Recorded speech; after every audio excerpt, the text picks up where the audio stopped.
Hello students, welcome to our classes. मैं आपकी खुशी दुबे आपका बहुत बहुत स्वागत करती हूँ बच्चा लोग हमारे इस चैनल केडी क्लासेस में। तो बेसिकली आज की क्लास में हम लोग देखेंगे जो हमारा माइनर पेपर का इलेक्ट्रोस्टैटिक एक चैप्टर स्टार्ट हुआ, तो जो कि सेमेस्टर 3 वीबीयू वीबीएमक्यू दोनों के लिए है, जिनका सेशन 22 से 26 है। आपको बता दें कि आपका एग्जाम बहुत ज़्यादा नियर है, जनवरी के लास्ट में आपका एग्जाम होना है। डोंट वरी, एग्जाम बहुत अच्छे से प्रिपरेशन होगा, दिसंबर लास्ट होने वाला है, तो बहुत अच्छे से हम लोग कंप्लीट करेंगे। आप सोच रहे होंगे कि दीदी अभी तक आपने एक चैप्टर कंप्लीट कर रहे हैं, आप एक चैप्टर को कंप्लीट करने वाले हैं, बाकी हम लोग का और भी चैप्टर से कैसे सारा चीज़ होगा। डोंट वरी, आपका ये इलेक्ट्रोस्टैटिक हो जाएगा। यहाँ से आपके एग्जाम में 2 लॉन्ग क्वेश्चन 15 + 15 30 को नंबर का यहाँ से आ जाएगा। 35 नंबर आपका इस पेपर से आएगा, इस चैप्टर से। समझ पा रहे हो आप? इस चैप्टर से आपके पास ऑप्शन रहेंगे कि आप 35 नंबर अटैम्प्ट कर लो। तो कुछ सोच के ही हम इस चैप्टर को लेके आए, कुछ सोच के ही इस चैप्टर को स्टार्ट किए थे हम। तो इसलिए आप लोग एकदम प्रेशर मत लीजिए, टेंशन मत लीजिए। वीडियोस आपको मिलते रहेंगे, कंटिन्यू आप हमारे चैनल पे बने रहिए। अगर बने हैं तो लाइक शेयर कमेंट जरूर कीजिए कि हाँ आप शुरू से हमारे वीडियोस पे बने हुए हो, वीडियो को देख रहे हो, वीडियो को कर रहे हो, नोट्स बना रहे हो, ताकि हम लोग बहुत अच्छे से और तैयारी कर सके आप लोगों के प्रेजेंस ऑफ माइंड को देखते हुए।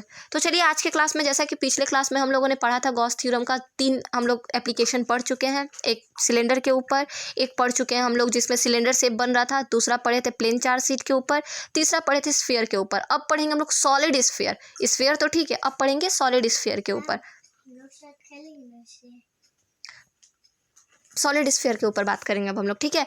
जैसा कि इससे पहले वाले स्फीयर में हम लोगों ने बात करा था कि उसके अंदर 3 कंडीशंस आती हैं। या तो अगर आप सरफेस के एक्सटर्नल पॉइंट पे उसका इफेक्ट क्या होगा, जो हम चार्ज को मूव करवा रहे हैं, चार्ज कितना मूव करवा रहे हैं, क्यू का इफेक्ट एक्सटर्नल पॉइंट पे कितना होगा, क्यू का इफेक्ट एट द पॉइंट पे कितना होगा। एट द पॉइंट कहने का मतलब उस सर्कल पे कितना होगा।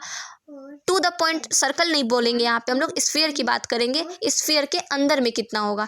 तो ये तीनों कंडीशंस में हम लोग पॉइंट को सेटिस्फाई करेंगे अपना प्रूफ देके, ठीक है। जैसा कि आप अभी अपने स्क्रीन पे डायग्राम देख पा रहे होंगे, इस डायग्राम में क्लियरली देखा गया है क्या कि मैंने एक, ये है हमारा मेजर, जो हमारा मेन पॉइंट है। मेन मान लीजिए बॉल है, बॉल मेन, मेरा बॉल यही है मेन, ठीक है। आपने कहा कि दीदी ठीक है हम चार्ज को इस पर पास करवा रहे हैं, क्यू चार्ज पास हो रहा है इसके अंदर, मान लीजिए क्यू चार्ज पूरा पास कर रहा है, इसके ऊपर पूरा चार्ज पास करवा दिए। कभी भी आप ऐसा कभी होता है क्या कि हमको बॉल के ऊपर से चार्ज, तो क्या बॉल को पूरा फाड़ उड़ के चार्ज डालते हैं क्या उसमें? ऐसा होता है क्या? नहीं हो सकता है। वो चार्ज उसके ऊपर ही दौड़ेगा, बॉल के अंदर चार्ज नहीं पहुंच पाएगा। अगर हम लोग कभी, आप लोग बैट बॉल तो खेलते ही होंगे, बहुत लोग, लड़की लोग भी फुटबॉल बैडमिंटन कुछ भी हो आप लोग खेलते होंगे, तो आप कॉर्क वगैरह का, कॉर्क जो इस तरीके का कॉर्क होता है, इस अकॉर्डिंग होता है कॉर्क, ठीक है, इस अकॉर्डिंग कॉर्क होता है। तो कॉर्क का ये जो वाला पार्ट अगर कहीं भीग गया तो कभी होता है क्या कि आप उसको फाड़ के देखोगे अच्छे से तो उसका अंदर वाला पार्ट भी भींगा हो? नहीं भींग सकता है। जब तक उसका कहीं भी उसमें कहीं होल ना हो तब तक वो नहीं भींग सकता है। तो मतलब इफेक्ट कहाँ पड़ता है, इन्वायरमेंट का इफेक्ट कहाँ पड़ता है, कोई भी चीज़ हो उसका इफेक्ट कहाँ पड़ता है, सिर्फ उसके ऊपर वाले सरफेस पे। तो वही हम कह रहे हैं कि बताइए कि ये जो बॉल है इसके बाद चार्ज को इसके ऊपर हम डिस्ट्रीब्यूट कर दिए, तो बताइए इसके बाहर किसी पॉइंट पे क्या होगा, चार्ज का इफेक्ट क्या पड़ेगा, इसके ऊपर चार्ज का इफेक्ट कितना पड़ेगा, और इसके अंदर भी चार्ज का इफेक्ट पड़ेगा। यही तो कंडीशन हमको यहाँ पे सेटिस्फाई करना है। तो सबसे पहले हम लोग देखेंगे एक्सटर्नल पॉइंट पे मेरा कितना होगा। एक्सटर्नल कोई भी पॉइंट, आप कहिएगा दीदी आप यहाँ ले रहे हो ना, हम यहाँ लेंगे, कोई दिक्कत? हम बोलेंगे कोई दिक्कत नहीं, क्योंकि मुझे निकालना है, मेरा कंसेप्ट है कि हमको एक्सटर्नल किसी भी पॉइंट से निकालना है, तो हम निकालेंगे तो सेंटर से ही निकालेंगे। तो आप कोई भी, आप कोई बच्चा कहेगा दीदी नहीं आप यहाँ निकाल रहे हो ना, आप यहाँ पे निकाल रही है नहीं बच्ची, हम यहाँ पे निकालेंगे।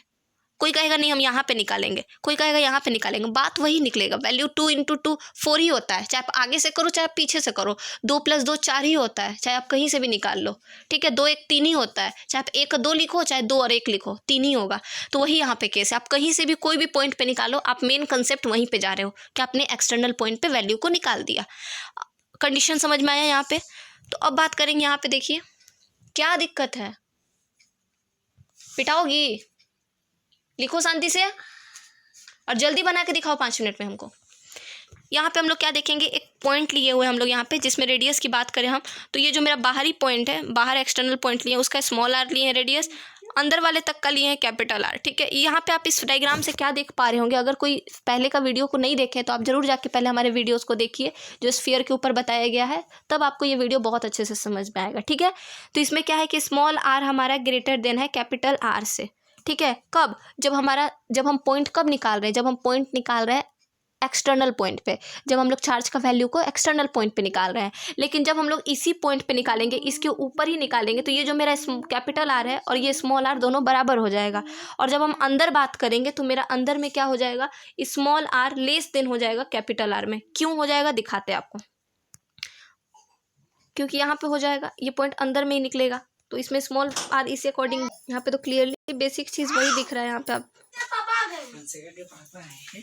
तो यहाँ पे जो तीनों कंडीशन हम लोग पढ़े थे कि आउटसाइड कितना होगा, सेंटर पे कितना हो, नहीं आउटसाइड कितना होगा, एट द पॉइंट कितना होगा, और पॉइंट के अंदर इनर सरफेस में कितना होगा, वो डायग्राम पूरा दिखाता है कि जब हम सरफेस पे हैं तब अंदर में, फिर उसका धीरे धीरे किस अकॉर्डिंग वो डिक्रीज कर रहा है कि इंक्रीज कर रहा है। ये सारा चीज़ देखिए यहाँ पे ध्यान से, ये आउटसाइड है, आप देख रहे हो अंदर में, ये किस अकॉर्डिंग बाहर है। हाँ यहाँ पे, और फिर ये कैप आर और कैपिटल आर दोनों बराबर होगा तब। तो इसलिए यहाँ पे ये होता है एक दिखाने का तरीका कि मैंने जो कंसेप्ट को समझा, उस कंसेप्ट को, उस कंडीशन को किस अकॉर्डिंग आपको दिखा रहे हैं। तो ये जब आप लोग देख लोगे ना, तो यहाँ पे ये चीज़ बेसिकली आपको समझ में आ जाएगा। याद रहे कि आप कोई भी थ्योरम्स को लिखोगे तो वहाँ पे ये चीज़ को फिगर के नीचे ये चीज़ ज़रूर लिखिएगा, ठीक है। फिर उसके बाद अगला पॉइंट जो है वो सब भी हम लोग पढ़ेंगे, ये भी क्वेश्चन इंपॉर्टेंट है। तो फिलहाल यहीं तक अभी। तो एक बार फिर से रिकॉल कर देते हैं हम लोगों ने आज के क्लास में क्या पढ़ा।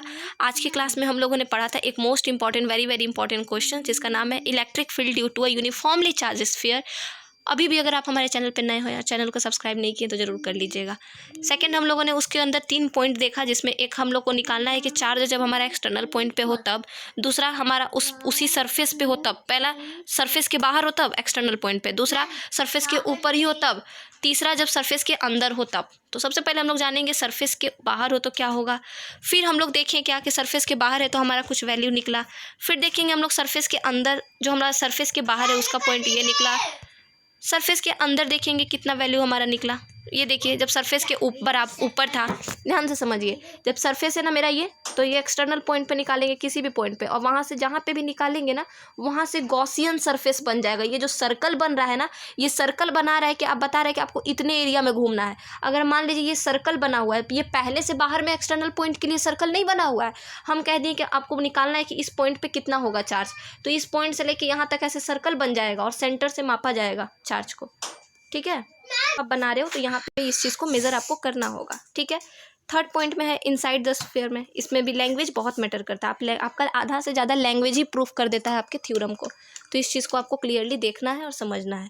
तो बस लैंग्वेज को देखिए, आप देख रहे होंगे मैथमेटिकल टूल्स है इस चैप्टर में ज़्यादातर, और इसमें डेरिवेशन है, प्रूफ है ज़्यादातर, और कुछ इसमें नहीं है। तो इसको बनाइए, समझिए, और कोई भी दिक्कत होगा कंप्लीट कीजिए इसको। और कहीं पे भी आपको डाउट हो तो आप बेसिक हमसे कमेंट सेक्शन में पूछ सकते हैं। तो ये लेक्चर्स को कंप्लीट कीजिए। नेक्स्ट हम लोग अपने मोस्ट इंपॉर्टेंट क्वेश्चंस पे बात करेंगे। और एक चीज़, ये VBMQ रांची यूनिवर्सिटी सबके लिए है, बहुत अच्छे से क्लासेस कीजिए। अपना सेमेस्टर 3 माइनर पेपर 1B का क्लास देखिए, कंप्लीट कीजिए, जो आपको यूट्यूब पे कराया जा रहा है, और टू द बेस्ट नोट्स के साथ। तो नोट्स के लिए आप मेरे से कॉन्टैक्ट कर लेंगे हमारे नंबर पर। जो भी क्राइटेरिया है आप उसको देख के आराम से अपना नोट्स प्रिपेयर करके पढ़ते जाइए, वीडियोस को देखते जाइए। हम पहले ही बोले कि हमारा जो वीडियोस होगा वो बहुत बड़ा नहीं होगा, हार्डली 10-15 मिनट, इससे ज़्यादा नहीं, ठीक है। तो ठीक है, फिर मिलते हैं आपसे अपने नेक्स्ट वीडियो में, तब तक के लिए जय हिंद।